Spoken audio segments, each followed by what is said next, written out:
Di balik megahnya rumah sakit Mandalika, yang selalu dipuja sebagai simbol kemajuan, tersimpan lorong gelap yang jarang tersentuh cahaya. Bau obat bercampur dengan aroma besi tua, seakan menyembunyikan sesuatu yang lebih dari sekadar urusan medis.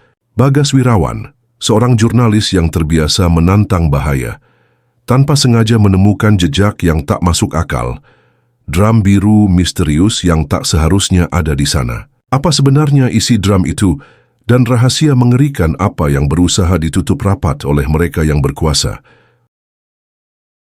Malam itu rumah sakit Mandalika tampak tenang dari luar. Lampu-lampu besar menerangi bangunannya yang megah, seperti simbol keangkuhan kota yang semakin maju.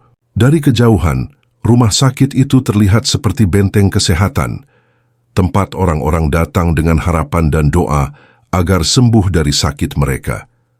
Namun siapa sangka, di balik dinding putih yang tampak steril, ada rahasia gelap yang menunggu untuk ditemukan.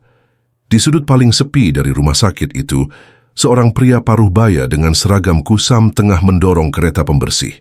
Namanya Surya, petugas kebersihan yang sudah bekerja lebih dari 10 tahun di sana. Baginya pekerjaan itu hanya cara untuk bertahan hidup. Ia tidak pernah berharap lebih, hanya ingin pulang dengan selamat, membawa gaji yang cukup untuk makan keluarganya. Namun malam itu berbeda. Ketika hampir semua perawat sibuk di bangsal atas, Surya mendapat perintah untuk membersihkan lorong bawah tanah yang jarang dilewati.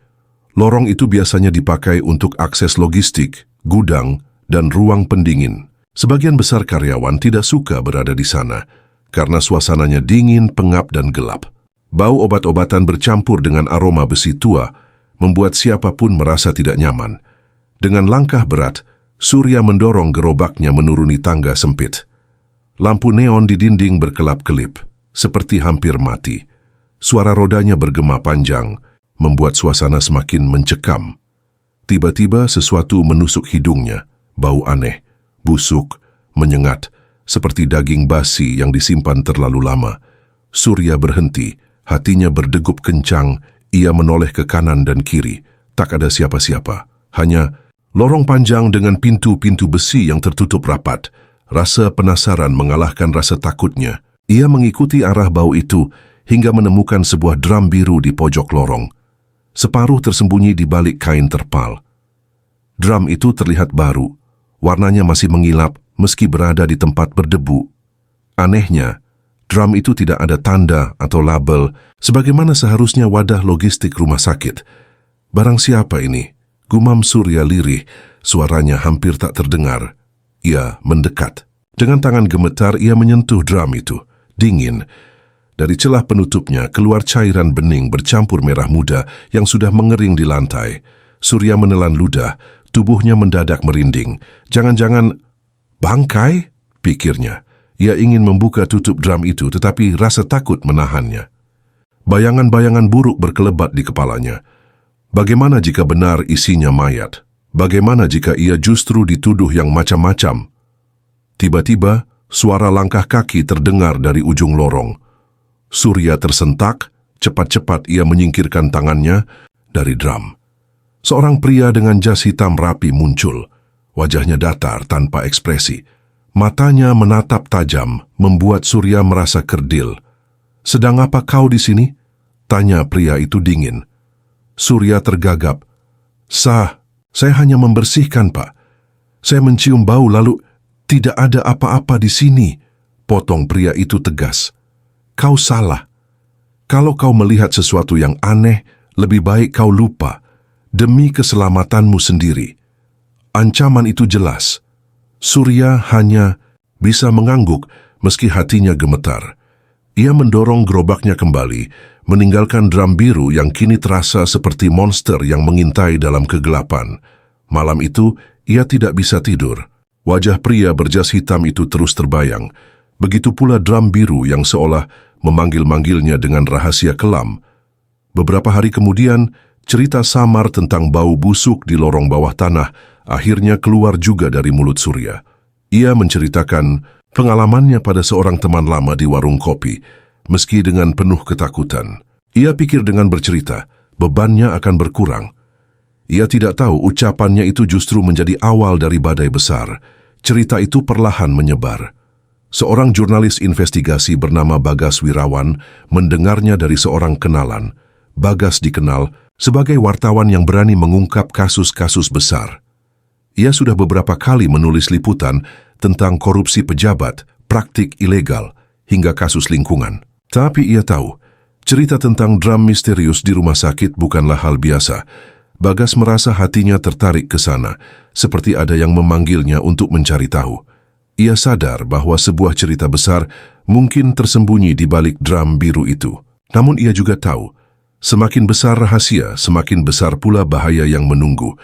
Malam itu di ruang kosnya yang sederhana, Bagas menatap laptopnya dengan penuh pikiran. Jari-jarinya mengetuk meja kayu kecil, gelisah. Ia teringat ucapan gurunya dulu di kampus jurnalistik. Tugas jurnalis bukan hanya menulis, tetapi menjadi saksi kebenaran.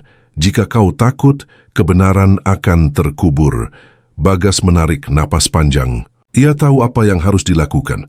Esok hari ia akan pergi ke rumah sakit Mandalika. Bukan sebagai pasien, bukan sebagai pengunjung, tetapi sebagai pemburu kebenaran. Sementara itu, di sudut rumah sakit yang gelap, dram biru itu masih diam di tempatnya. Sunyi, dingin, dan misterius. Namun siapapun yang mendekat pasti tahu isinya bukanlah sesuatu yang bisa dibiarkan. Rahasia itu menunggu untuk terbongkar. Dan ketika rahasia terbuka, tidak ada jalan kembali. Pagi di rumah sakit Mandalika selalu sibuk. Di depan pintu utama, antrean pasien dan keluarga mereka berdesakan. Suara tangis anak-anak, derit kursi roda, dan teriakan perawat yang memanggil nama pasien bercampur menjadi simfoni hiruk-pikuk. Dari luar semuanya terlihat normal, seperti rumah sakit pada umumnya. Penuh kesibukan, penuh harapan, dan penuh doa. Namun di balik semua itu, Bagas Wirawan sudah menyiapkan niat berbeda. Ia datang bukan untuk berobat, melainkan untuk mencari kebenaran.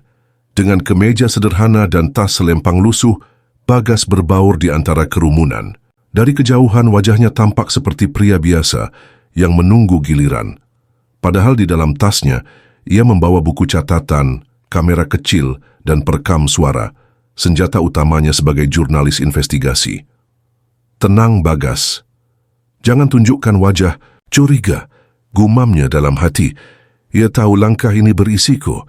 Rumah sakit Mandalika bukan tempat sembarangan. Dengan reputasinya yang megah, rumah sakit itu punya banyak orang berpengaruh di belakangnya. Tapi rasa penasaran Bagas mengalahkan ketakutannya. Bayangan dram biru yang diceritakan Surya membuat darahnya berdesir. Ada sesuatu yang besar dan ia harus menggalinya. Siang itu Bagas sengaja masuk ke lantai rawat inap, berpura-pura menjenguk seorang kerabat. Ia menyusuri lorong panjang yang bersih dan wangi antiseptik. Lampu neon di langit-langit berkilau membuat dinding putih tampak menyilaukan. Tetapi justru kesempurnaan itu membuatnya semakin curiga, seperti ada sesuatu yang sengaja ditutupi. Saat sedang berjalan, pandangannya terhenti pada seorang wanita muda berseragam dokter. Wajahnya lembut, matanya teduh, namun terlihat lelah. Nama di papan identitasnya terbaca jelas, Dr. Maya Santoso. Maya berhenti sejenak di depan ruangan pasien, lalu menutup map medis yang dipegangnya dengan wajah murung. Bagas dengan naluri jurnalistiknya segera menangkap bahwa dokter itu menyimpan sesuatu. Ia memberanikan diri mendekat. "Permisi dok, maaf kalau saya mengganggu. Saya tadi melihat Anda seperti sedang..." Berat pikiran. Apakah ada yang salah? Maya menoleh sedikit terkejut. "Anda siapa? Keluarga pasien?" "Ya, semacam itu," jawab Bagas cepat, berbohong kecil demi kesempatan berbicara. "Saya hanya ingin tahu. Rumah sakit ini memang terkenal bagus, tapi saya merasa ada banyak hal yang aneh." Maya menatapnya tajam, seperti berusaha membaca niat Bagas. Sesaat kemudian, ia menunduk dan berbisik, "Anda sebaiknya hati-hati kalau bicara begitu di sini. Ada telinga di mana-mana." Kata-kata itu membuat jantung Bagas berdegup kencang. Ia tahu dugaannya tidak salah. Ada rahasia besar yang bahkan para dokter sendiri merasa tertekan. "Kalau memang ada sesuatu yang salah, mungkin saya bisa membantu," ucap Bagas lirih. Saya bukan hanya keluarga pasien, saya seorang jurnalis. Maya langsung terbelalak, wajahnya berubah pucat. Astaga, Anda gila ya? Kalau orang tahu identitas Anda, bisa-bisa Anda tidak keluar dari sini dengan selamat. Tapi, saya butuh kebenaran, Dok, desak Bagas. Saya mendengar kabar ada sesuatu yang disembunyikan di rumah sakit ini. Drum biru di lorong bawah tanah. Apa Anda tahu sesuatu? Maya terdiam lama. Bibirnya bergetar seakan ingin bicara, namun matanya penuh ketakutan. Ia menoleh ke kanan dan kiri, memastikan tidak ada orang. Akhirnya, ia berkata dengan suara nyaris tak terdengar, "Saya tidak bisa cerita di sini. Terlalu berbahaya. Kalau Anda serius, temui saya di kafe kecil belakang rumah sakit malam nanti. Jam 8. Jangan sampai ada yang tahu." Bagas mengangguk cepat. "Baik, saya akan datang." Setelah itu, Maya pergi dengan langkah cepat, meninggalkan Bagas yang masih terpaku. Ia tahu, malam ini mungkin menjadi awal dari segala jawaban. Malam pun tiba. Kafe kecil di belakang rumah sakit tampak sepi. Hanya ada beberapa pengunjung yang sibuk dengan ponsel mereka. Aroma kopi dan roti bakar memenuhi udara. Di sudut ruangan, Bagas duduk dengan resah. Ia terus melirik jam tangannya menunggu. Beberapa menit kemudian Dr. Maya datang. Ia masih mengenakan seragam putihnya, tetapi wajahnya terlihat jauh lebih serius.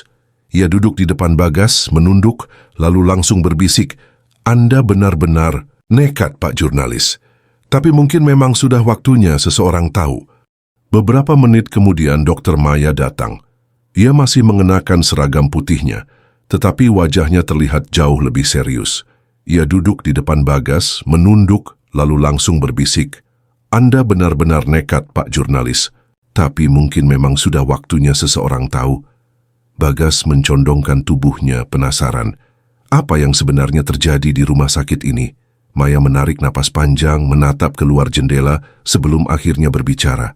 "Saya sudah lama merasa ada yang tidak beres. Beberapa pasien hamil yang datang untuk perawatan darurat hilang begitu saja dari catatan. Dokumen medis mereka dihapus, bahkan jasad mereka tidak pernah diserahkan ke keluarga. Dan setiap kali saya bertanya, atasan hanya bilang urusan administrasi. Itu alasan yang tidak masuk akal." Kata-kata Maya membuat Bagas merinding. Ia mencatat setiap detail di buku kecilnya. "Tidak hanya itu," lanjut Maya. "Beberapa kali saya melihat kontainer biru besar dibawa ke ruang bawah tanah. Satpam menjaga dengan ketat, bahkan dokter biasa tidak boleh masuk. Saya tidak tahu apa isinya, tapi saya yakin itu bukan sekadar logistik medis." Bagas menghela napas. Cerita itu persis dengan kabar yang ia dengar dari Surya. Kini, semuanya mulai menyambung. "Kenapa Anda mau cerita pada saya? Apa Anda tidak takut?" tanya Bagas. Maya tersenyum pahit. "Takut. Setiap hari saya hidup dalam ketakutan. Tapi kalau saya diam, berarti saya ikut menjadi bagian dari mereka. Dan saya tidak sanggup lagi menanggung rasa bersalah." Bagas terdiam, hatinya terguncang. Ia melihat jelas keberanian sekaligus luka di mata Maya. Dokter muda itu sebenarnya hanya ingin menolong pasien, tapi terjebak dalam sistem yang busuk. Malam itu mereka berbicara lama. Maya memberikan sebuah petunjuk, kode ruangan yang sering dipakai untuk menyimpan data pasien yang dihapus dari sistem. Ruangan itu berada di lantai 3, tetapi aksesnya terbatas. "Saya tidak bisa masuk ke sana tanpa izin, tapi mungkin Anda bisa mencari cara," kata Maya. "Kalau benar Anda seorang jurnalis, gunakan naluri Anda, tapi ingat, jangan sampai ketahuan. Nyawa Anda taruhannya." Bagas menggenggam buku catatannya erat-erat. Ia tahu jalan yang dipilihnya semakin berbahaya, namun ia juga tahu langkah mundur sudah tidak mungkin. Ketika mereka berpisah malam itu, Bagas berjalan, pulang dengan pikiran berkecamuk. Bayangan drum biru, wajah Surya yang ketakutan, dan tatapan Maya yang penuh tekanan berbaur di kepalanya. Ia merasa seperti sedang melangkah ke dalam lorong gelap tanpa cahaya. Tetapi di ujungnya, ada sesuatu yang harus ia temukan. Rahasia itu semakin nyata. Jejaknya ada di depan mata, terkubur di balik catatan medis yang hilang, di balik pintu-pintu rumah sakit yang hanya bisa dibuka dengan keberanian. Dan Bagas bertekad, apapun risikonya, ia akan terus maju. Hari itu mendung. Awan kelabu menggantung rendah di atas kota, seolah ikut menyimpan rahasia besar yang sebentar lagi akan terungkap. Bagi Bagas, cuaca itu bukan sekadar kebetulan. Ia merasa langit sedang menyiapkan tanda, peringatan bahwa langkahnya berikut ini bisa mengubah segalanya atau malah mengakhiri hidupnya. Sejak pertemuannya dengan Dr. Maya, pikiran Bagas tidak pernah tenang. Malam demi malam ia memikirkan kata-kata dokter muda itu. Ada ruangan di lantai 3. Di sana catatan-catatan pasien yang dihapus disimpan. Tapi ingat, jangan sampai ketahuan. Kalimat itu terngiang-ngiang bagai mantra yang memanggil. Pagi itu, dengan hati-hati Bagas kembali ke rumah sakit Mandalika. Ia berpura-pura menjadi pengunjung seperti biasa, menenteng tas kecil dan menyamar sebagai seseorang yang sedang menjenguk kerabat. Langkahnya santai, tapi matanya tajam, memperhatikan setiap sudut setiap orang yang lalu lalang. Lorong rumah sakit ramai. Perawat mendorong ranjang pasien, keluarga pasien menunggu dengan wajah cemas, dan suara monitor medis berdengung monoton. Semua itu seperti layar depan yang menutupi kegelapan di baliknya. Bagas menekan lift menuju lantai 3. Saat pintu terbuka, lorong yang menyambut jauh lebih sepi dibanding lantai lain. Dinding putihnya tampak dingin, lampu-lampunya lebih redup. Di ujung lorong, ia melihat sebuah pintu besi dengan tulisan kecil, ruang arsip khusus. Di depannya terpasang kunci elektronik dengan kartu akses. Ini pasti yang dimaksud Maya, batin Bagas. Ia berjalan perlahan, berpura-pura menoleh ke kanan-kiri seperti orang yang salah jalan. Saat mendekat, ia mengeluarkan kamera kecil dari sakunya dan mengambil beberapa gambar pintu itu. Namun belum sempat ia berpikir, cara membuka, suara berat menghentikan langkahnya. Sedang apa di sini? Bagas tersentak. Seorang satpam berbadan besar berdiri hanya beberapa meter darinya, tatapannya tajam. Oh, saya salah jalan. Tadi mencari ruang pasien rawat inap, tapi malah sampai sini, jawab. Bagas gugup, mencoba menahan wajahnya, agar tidak terlihat panik. Satpam itu mendekat menatapnya dari atas hingga bawah. Bagas bisa merasakan napas pria itu berat dan tidak ramah. Setelah beberapa detik yang terasa seperti selamanya, satpam itu hanya menggeram, lorong ini bukan untuk umum. Kembali ke lift sekarang juga. Bagas menunduk dan segera pergi, jantungnya berdebar kencang. Ia tahu tak bisa gegabah. Ia harus menemukan cara lain. Malamnya Bagas kembali ke kafe tempat biasa. Dr. Maya sudah menunggunya. Wajahnya terlihat lebih pucat dari sebelumnya. Anda hampir saja tertangkap, ucap Maya lirih. Setelah mendengar cerita Bagas, satpam di sana bukan satpam biasa. Mereka bekerja langsung di bawah orang dalam yang terlibat. Jadi benar ada yang disembunyikan di ruangan itu? Tanya Bagas cepat. Maya menggigit bibirnya. Saya tidak pernah masuk, tapi saya tahu beberapa dokter senior sering keluar masuk dengan wajah gelisah. Saya juga pernah melihat dokumen pasien hamil darurat yang hilang, lalu secara diam-diam masuk ke ruangan itu. Bagas mencondongkan tubuh. Kalau begitu saya harus masuk, apapun caranya. Gila, itu bunuh diri Pak Bagas. Maya menatapnya dengan mata penuh ketakutan. Kalau ketahuan Anda bisa menghilang begitu saja tanpa jejak. Tapi saya tidak bisa berhenti di sini, jawab Bagas tegas. Saya sudah mencium baunya. Drum biru, pasien hamil yang hilang, dokumen yang terhapus. Semua ini mengarah ke satu hal. Mereka menyembunyikan sesuatu yang mengerikan. Maya terdiam lama. Akhirnya, ia menghela napas berat. Baiklah, ada satu cara. Minggu ini, sistem rumah sakit akan melakukan audit internal. Beberapa petugas arsip akan keluar masuk ruang itu. Kalau Anda bisa menyusup saat pintu terbuka, Anda mungkin sempat melihat isinya. Bagas mengangguk mantap. Ia tahu inilah kesempatan emasnya. Hari yang ditunggu pun tiba. Bagas datang lebih pagi, menyamar sebagai staf teknis dengan seragam pinjaman yang ia dapatkan dari kenalan lama. Ia menenteng map berisi kertas kosong, pura-pura sibuk. Dengan hati berdebar, ia menunggu di dekat lorong lantai 3. Beberapa menit kemudian, 2 petugas arsip muncul. Mereka membuka pintu dengan kartu akses, lalu masuk sambil membawa berkas. Begitu pintu hampir tertutup, Bagas cepat melangkah dan menyelip masuk. Ruangan itu gelap dan dingin. Rak-rak tinggi penuh map berdiri berderet. Baunya lembab bercampur debu. Namun yang membuat Bagas merinding bukan map itu, melainkan sebuah pintu kecil di sisi ruangan. Pintu itu berbeda, terbuat dari besi tebal dengan gembok tambahan di luar. Tanpa ragu, Bagas mendekat. Ia menempelkan telinganya. Dari balik pintu samar terdengar suara mesin berputar dan bunyi tetesan air. Ia menelan ludah. Tangannya bergetar saat mencoba memutar gagang pintu, tapi terkunci rapat. Ia mencari celah dan menemukan sebuah ventilasi kecil di dekat lantai.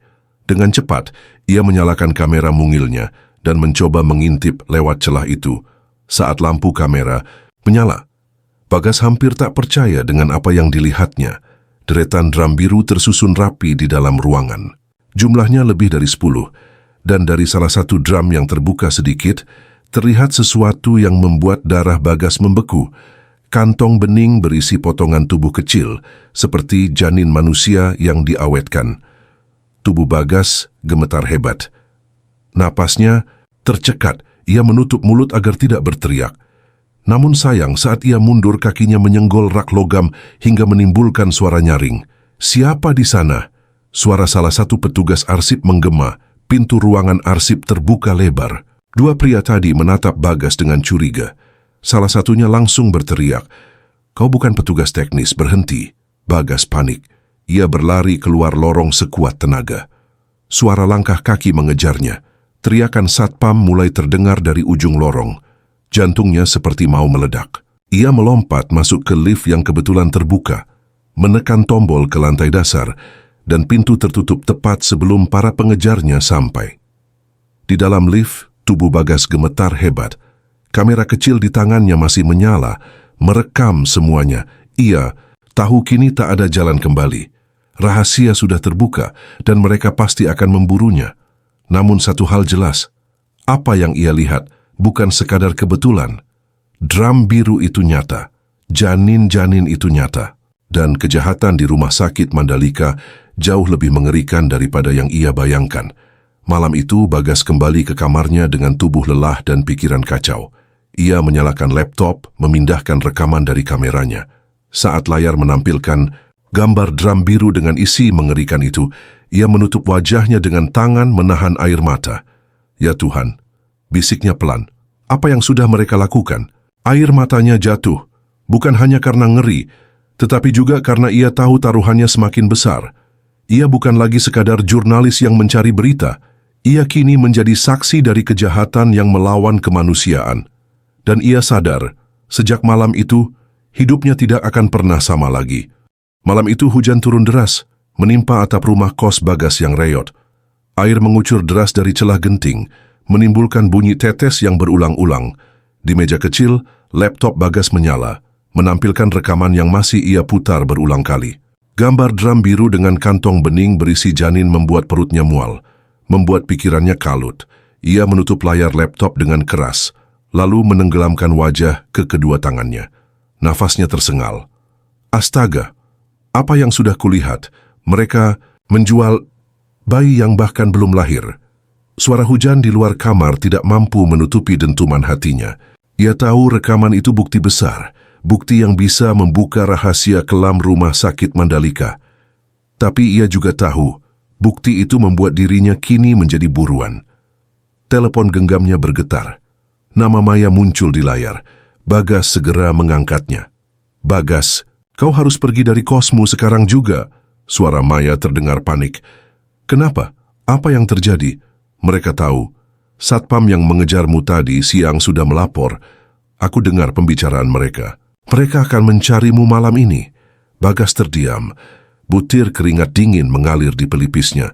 Ia melirik jendela kamarnya. Dan benar saja, di kejauhan, lampu mobil hitam berhenti di depan gang kecil tempat kosnya berada. Ya Tuhan. Bagas cepat-cepat memasukkan laptop dan kameranya ke dalam tas. Ia mengenakan jaket lusuh, lalu keluar dari pintu belakang kos. Hujan mengguyurnya habis-habisan, tapi ia terus berlari, menembus gang sempit. Bagas tiba di sebuah warung kopi kecil yang sepi. Maya sudah menunggunya di sana, wajahnya basah oleh hujan, rambutnya berantakan. Begitu melihat Bagas, ia langsung menarik napas lega. "Kau gila, Bagas. Kenapa nekat masuk ke sana? Sekarang nyawamu dalam bahaya." "Aku tidak punya pilihan, Maya," jawab Bagas dengan suara berat. "Aku harus tahu apa yang mereka sembunyikan. Dan sekarang aku sudah melihatnya. Drum biru itu, isinya janin manusia. Mereka memperdagangkan kehidupan yang bahkan belum sempat bernafas di dunia ini." Maya menunduk, matanya berkaca-kaca. "Aku sudah lama curiga, tapi melihatmu begitu, yakin membuatku semakin takut. Kalau benar apa yang kau lihat, berarti rumah sakit ini bukan hanya kotor, ini sudah iblis." Bagas menatapnya lekat-lekat. "Aku akan mengungkap ini, apapun risikonya." Namun sebelum Maya sempat menjawab, pintu warung terbuka. Seorang pria masuk basah kuyup oleh hujan. Tubuhnya tinggi, wajahnya tegas, rambutnya agak panjang. Begitu Bagas menoleh, matanya melebar. "Randy," pria itu tersenyum tipis. Lama tidak bertemu, Gas. Bagas tercekat. Randy adalah sahabat lamanya di kampus jurnalistik. Mereka dulu sering berbagi mimpi tentang menjadi wartawan yang jujur, membela rakyat kecil, melawan korupsi. Mereka bahkan pernah menulis bersama untuk sebuah majalah mahasiswa menentang praktik kotor birokrasi kampus. "Bagaimana bisa kau ada di sini?" tanya Bagas dengan suara parau. Randy duduk dengan tenang di kursi seberang. Tatapannya dingin, jauh berbeda. "Dari dulu. Aku dengar namamu lagi ramai disebut di koridor rumah sakit. Rupanya nalurimu masih sama, ya. Selalu ingin tahu terlalu banyak." Maya menatap keduanya bergantian, wajahnya panik. "Kau mengenalnya, Bagas?" "Dia sahabat lamaku," jawab Bagas lirih. "Orang yang dulu ku percaya." Randy terkekeh kecil. "Percaya? Kau masih polos, Gas. Dunia ini tidak sesederhana mimpi mahasiswa dulu. Semua orang punya harga.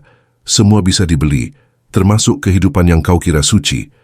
Bagas menggertakkan gigi. "Jadi, kau terlibat dalam semua ini? Perdagangan janin, itu?" Randy menatap tajam, wajahnya tanpa rasa bersalah. "Aku tidak hanya terlibat, aku bagian pentingnya. Kau tahu kenapa? Karena aku pintar. Karena aku tahu bagaimana memanfaatkan kelemahan sistem. Rumah sakit hanyalah pintu depan. Di baliknya ada jaringan besar, pasar yang lebih luas dari yang bisa kau bayangkan. Dan aku memilih berada di dalamnya." Kata-kata itu menusuk hati Bagas seperti belati. Ia tak percaya sahabat yang dulu berjuang bersamanya kini berubah menjadi monster. "Kenapa, Ren? Kenapa engkau melakukan ini? Kau yang dulu selalu bicara tentang moral, tentang kebenaran." Randy mendengus. "Itu dulu. Itu hanya idealisme anak muda yang lapar. Dunia nyata jauh berbeda, Gas. Dunia ini keras. Kau pikir dengan tulisanmu, kau bisa mengubah segalanya? Tidak. Kau hanya jadi korban. Aku memilih bertahan dengan cara lain. Dengan uang, dengan kekuasaan." Maya tak tahan lagi. "Kau gila, Randy. Kau bicara seakan bayi-bayi itu hanya barang dagangan. Mereka nyawa, mereka kehidupan." Randy menoleh ke arah Maya, tatapannya dingin. "Dan kau, dokter kecil yang terlalu banyak bicara, sebaiknya berhenti ikut campur. Atau kau akan jadi salah satu yang hilang." Maya menggigil, tubuhnya gemetar hebat. Bagas mengepalkan tinjunya. "Kalau kau pikir aku akan diam setelah tahu, ini kau salah besar. Aku akan bongkar semuanya, Ren. Semua orang akan tahu siapa engkau sebenarnya." Randy berdiri, tubuhnya menjulang, suaranya rendah tapi penuh ancaman. "Kalau kau lakukan itu, Gas, jangan harap kau masih bisa bernapas esok hari. Kau tahu siapa yang ada di belakangku. Bukan hanya rumah sakit, tapi orang-orang besar. Kau bukan siapa-siapa dibanding mereka." Bagas menatapnya penuh luka. "Mungkin aku bukan siapa-siapa, tapi aku masih punya hati. Dan hatiku tidak bisa diam melihat kebusukan ini." Hening beberapa detik, Randy lalu melangkah ke pintu, berhenti sejenak, menoleh. "Aku beri kau satu kesempatan. Hentikan penyelidikan ini. Simpan rekamanmu, kubur semua bukti. Kalau tidak, jangan salahkan aku kalau kau menyesal." Setelah itu ia pergi meninggalkan Bagas dan Maya dalam keheningan berat. Maya memegang tangan Bagas yang gemetar. "Bagas, kau baik-baik saja?" Bagas tidak menjawab. Ia hanya menatap kosong ke arah pintu yang baru saja ditutup Randy. Hatinya hancur berkeping-keping. Sahabat yang dulu ia percayai, yang dulu berjuang bersamanya, ternyata adalah dalang. Dalam kegelapan ini, air matanya jatuh tanpa ia sadari. Ia merasa dikhianati, bukan hanya sebagai teman, tapi juga sebagai manusia. Namun di tengah kepedihan itu, api kecil mulai menyala dalam hatinya. Ia tahu, inilah titik tanpa kembali. Ayah harus memilih, diam demi keselamatan atau melawan demi kebenaran. Dan dalam hatinya Bagas sudah memilih. Langit dini hari masih muram ketika Bagas melangkah keluar dari warung kopi. Hujan sudah reda, tetapi udara masih basah, dingin menusuk tulang. Di sepanjang jalan kecil itu lampu jalan berkelip redup, seperti hendak padam kapan saja. Maya berjalan di sampingnya, tubuhnya kaku, seolah takut ada bayangan gelap yang tiba-tiba muncul dari balik tikungan. Mereka berdua tak banyak bicara, hingga akhirnya tiba di sebuah rumah kontrakan sederhana milik teman lama Bagas. Tempat itu dipilih Maya agar Bagas bisa bersembunyi sementara. Begitu pintu terkunci, keduanya duduk terdiam. Bagas membuka tasnya, mengeluarkan laptop dan kamera yang basah oleh hujan. Ia menyalakan perangkat itu, menatap layar dengan wajah penuh luka. Gambar-gambar drum biru masih ada di sana utuh, bukti yang tidak bisa diperdebatkan. "Ren, sahabatku sendiri," bisiknya pelan. Maya menatapnya dengan ragu. "Bagas, aku tahu hatimu sakit, tapi kita tidak boleh berhenti di sini. Kalau kau berhenti, semua bayi yang mereka bunuh itu tidak akan pernah mendapat keadilan." Bagas menutup matanya, menarik napas panjang. Di dalam kepalanya, suara Randy terus terngiang. Kata-kata tentang harga diri yang bisa dibeli, tentang dunia yang keras, tentang kekuasaan yang menelan segalanya. "Justru karena itu, Maya, aku tidak bisa mundur. Kalau aku menyerah, sama saja. Aku membiarkan Randy menang." Maya menggenggam tangannya. "Kalau begitu kita harus cerdas. Mereka lebih kuat, mereka punya uang, dan orang-orang berpengaruh di belakang. Kalau kita bertindak ceroboh, kita bisa hilang tanpa jejak." Bagas menatap Maya dalam-dalam. Ada ketakutan di mata gadis itu, tapi ada pula keberanian yang membuatnya tetap bertahan di sampingnya.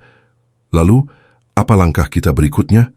tanya Bagas. Maya menunduk sejenak, lalu berkata pelan, "Ada seseorang yang mungkin bisa membantu. Dia mantan perawat di Mandalika, namanya Sari. Dia dulu bekerja di ruang bawah tanah, tapi tiba-tiba berhenti tanpa alasan jelas. Aku menduga dia tahu sesuatu." Bagas mengangguk. "Kalau begitu, kita harus menemuinya." Siang harinya mereka berdua menuju sebuah desa kecil di pinggiran Lombok. Jalanan berliku melewati sawah yang mulai menguning, udara lebih segar dibanding kota. Setelah menempuh perjalanan panjang, mereka tiba di sebuah rumah panggung kayu. Seorang perempuan paruh baya keluar menyambut. Wajahnya pucat, matanya tampak lelah seakan beban berat menghantam hidupnya. Dialah Sari. Maya memperkenalkan Bagas. "Kami datang bukan untuk menyusahkan, Bu. Kami hanya ingin tahu apa yang sebenarnya terjadi di Mandalika. Tolong ceritakan yang Ibu tahu." Awalnya Sari ragu, matanya gelisah memandang kanan kiri. "Kalau aku bicara, nyawaku bisa melayang. Kalian tidak tahu seberapa jauh jaringan itu bekerja." Bagas mencondongkan tubuh. "Saya tahu risikonya, Bu. Saya juga sedang diburu. Tapi kalau Ibu tidak bicara, mereka akan terus melakukan itu. Terus memperdagangkan bayi-bayi yang bahkan belum sempat lahir." Sari terdiam cukup lama, lalu akhirnya menarik napas berat. Ia duduk di kursi bambu, suaranya bergetar saat mulai bercerita. "Semua dimulai beberapa tahun lalu. Di ruang bawah tanah, aku sering diminta membersihkan drum biru itu. Awalnya aku tidak tahu apa isinya, tapi suatu malam aku melihat dengan mata kepalaku sendiri. Ada kantong bening berisi janin. Aku hampir muntah. Mereka bilang itu hanya sisa operasi, tapi jumlahnya terlalu banyak, terlalu rapi, dan terlalu terorganisir." Bagas menelan ludah, mendengarkan dengan tegang. Sari melanjutkan, "Aku juga pernah melihat orang asing datang. Mereka tidak pernah masuk lewat pintu depan, selalu lewat pintu samping ruang logistik. Mereka membawa koper besar dan keluar dengan wadah khusus. Setelah itu, aku tidak tahan lagi. Aku memilih berhenti. Tapi sejak aku keluar, aku merasa selalu diawasi. Ada motor asing sering berhenti di depan rumahku. Aku takut Bagas, aku takut anak-anakku ikut jadi korban. Air mata jatuh di pipi Sari. Tangannya bergetar memegang gelas teh yang sudah dingin. Bagas mendekat menepuk bahunya. Ibu sudah sangat berani menceritakan ini. Percayalah, saya tidak akan membiarkan suara ibu hilang begitu saja. Saya akan tulis semuanya. Namun saat kata-kata itu keluar, suara keras terdengar dari luar rumah. Suara motor mendengung, lalu suara langkah kaki berat mendekat. Maya panik. Bagas, mereka sudah tahu kita di sini. Sari berdiri dengan wajah pucat pasi. Astaga, aku sudah bilang, mereka selalu tahu. Pintu rumah tiba-tiba digedor keras. Suara laki-laki terdengar kasar dari luar. Buka pintunya, kami hanya mau bicara sebentar. Bagas cepat-cepat mengambil laptop dari tasnya, memasukkan kartu memori berisi rekaman wawancara singkat dengan Sari. Ia tahu ini bukti berharga, namun pintu terus digedor semakin keras. Sari ketakutan, Maya memegang lengan Bagas erat-erat. Bagas, apa yang harus kita lakukan? Bisik Maya dengan wajah pucat. Bagas menatap ke sekeliling rumah mencari jalan keluar. Ia melihat jendela belakang yang terbuka. Lewat sana, cepat. Mereka bertiga berlari ke belakang, melompat keluar jendela. Tanah basah menyambut pijakan kaki mereka. Bagas menarik Maya, sementara Sari berlari tertatih di belakang. Tapi suara langkah dan teriakan orang-orang makin dekat. Mereka sudah mengepung. Gas, kita tidak akan bisa lari jauh. Teriak Maya. Bagas menoleh. Matanya menyala dengan tekad. Kalau begitu, kita harus sembunyi. Sekarang, ia menggiring Maya dan Sari menuju gundukan bambu di belakang rumah. Mereka berjongkok di baliknya, menahan napas sekuat tenaga. Tak lama, dua pria berjaket hitam masuk ke halaman. Wajah mereka garang, mata mereka liar, membawa pentungan di tangan. Mereka menggeledah rumah, membanting kursi, menendang pintu. Kemana mereka lari? Bentak salah satunya. Cari ke belakang, jangan biarkan mereka lolos. Bagas memeluk Maya agar gadis itu tidak bersuara, sementara Sari menggigit bibir hingga berdarah, menahan tangis. Beberapa detik terasa seperti jam. Suara langkah semakin dekat. Jantung Bagas berdegup kencang, keringat dingin membasahi tubuhnya meski udara dingin. Namun tiba-tiba suara salah satu pria terdengar. Sudah, ayo pergi. Mereka pasti belum jauh, kita ke jalan besar dulu. Langkah kaki menjauh. Mesin motor kembali meraung dan perlahan suara itu hilang. Maya menutup wajahnya, menahan isak. Sari ambruk, tubuhnya lemas. Bagas menatap ke arah jalan dengan mata merah.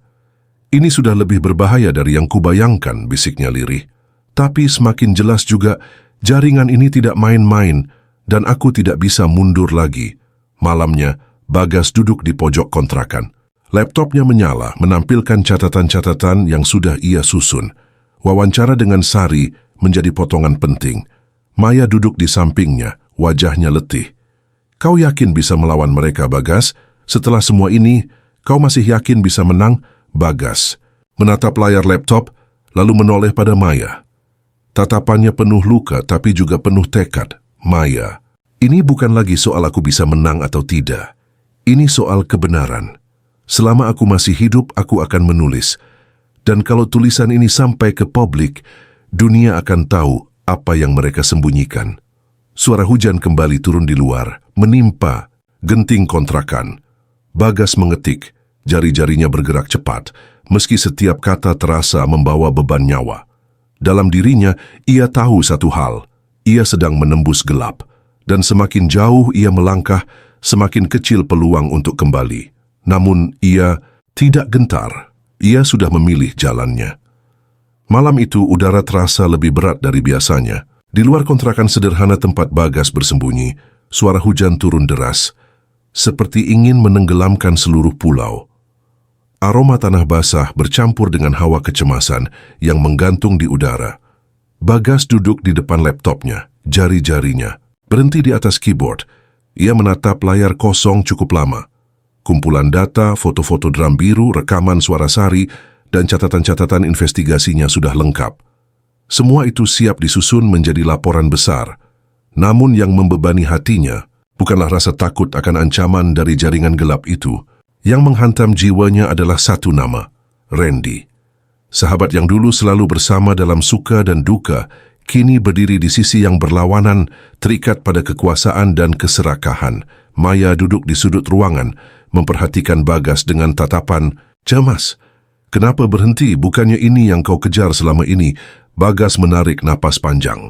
Karena aku tahu begitu aku menekan tombol ini, begitu tulisan ini tersebar, aku bukan hanya menghancurkan mereka, Maya. Aku juga menghancurkan Randy. Maya mendekat, duduk di sampingnya. Suaranya lembut namun tegas. Bagas, dengarkan aku. Randy sudah memilih jalannya sendiri. Kau sudah mencoba mempercayainya, tapi ia mengkhianatimu. Kalau kau diam, bukan hanya dia yang selamat. Para bayi itu akan terus menjadi korban. Kau mau menanggung dosa itu? Kata-kata itu menusuk Bagas. Ia menunduk, matanya berkaca-kaca.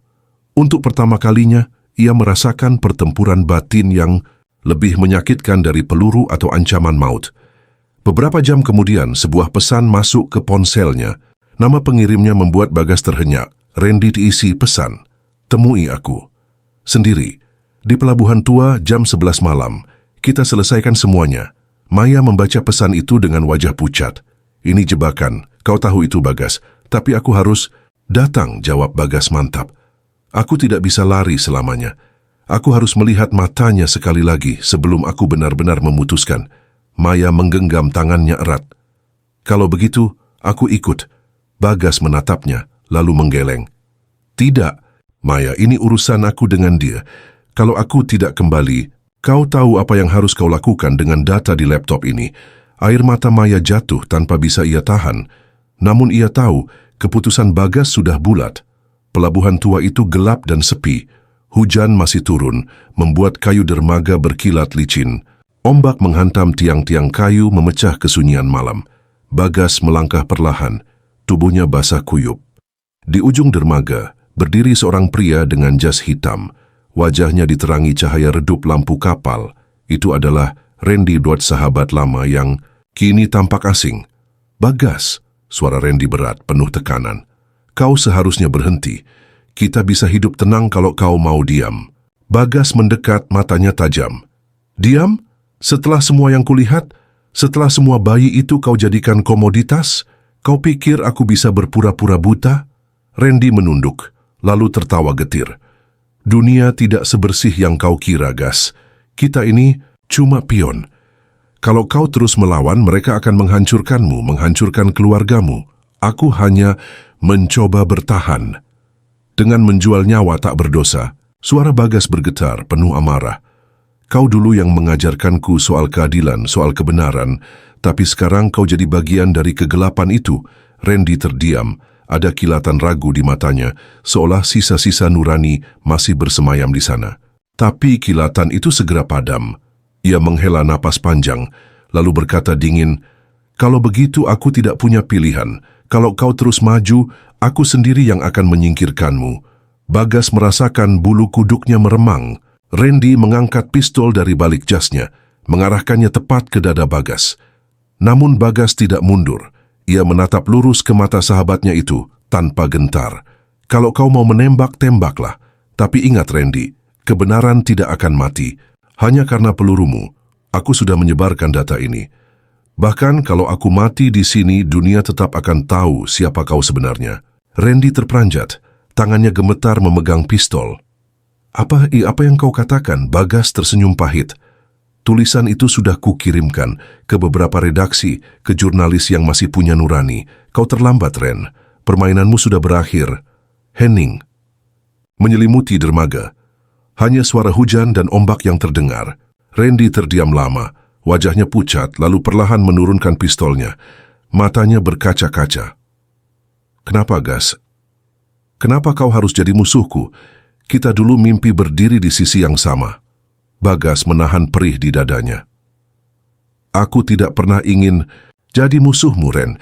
Aku hanya ingin kita tetap jadi manusia. Randy menunduk, bahunya bergetar. Lalu tiba-tiba suara sirene polisi terdengar dari kejauhan. Cahaya lampu merah biru memantul di permukaan air. Bagas menoleh melihat beberapa mobil polisi mendekat. Rupanya tulisan itu sudah sampai ke publik lebih cepat dari dugaannya. Laporan itu menyebar seperti api, dan aparat tidak bisa lagi menutup mata. Randy panik. Ia menatap Bagas sekali lagi, lalu berlari ke arah lain, menghilang di gelapnya hujan malam. Bagas berdiri kaku, tubuhnya basah kuyup, namun hatinya terasa lebih ringan. Ia tahu, perjalanannya masih jauh. Jaringan itu tidak akan runtuh dalam sehari. Tapi ia sudah memulai sesuatu yang tidak bisa dihentikan. Keesokan harinya seluruh negeri gempar. Media nasional menurunkan berita besar. Skandal rumah sakit Mandalika perdagangan janin terungkap. Foto-foto drum biru, rekaman suara Sari, serta catatan investigasi Bagas menjadi bukti utama. Gelombang protes bermunculan. Pemerintah dipaksa bergerak, polisi menangkap sejumlah orang. Nama-nama pejabat tinggi mulai terseret. Di kontrakan kecilnya, Bagas menatap layar televisi yang menayangkan berita itu. Maya duduk di sampingnya memegang tangannya erat. "Kau berhasil, Bagas," ucap Maya dengan suara serak. Bagas tersenyum lelah. "Belum, Maya. Ini baru permulaan. Tapi setidaknya suara bayi-bayi itu kini sudah terdengar." Air mata Maya jatuh, bukan karena takut, melainkan karena lega. Bagas memandang keluar jendela. Langit pagi tampak lebih cerah, seakan hujan semalam telah membersihkan kegelapan. Dalam hatinya, ia tahu satu hal. Perjuangan ini akan terus berjalan, selama masih ada orang yang berani menuliskan kebenaran. Dan ia, Bagas Wirawan, telah memilih jalannya.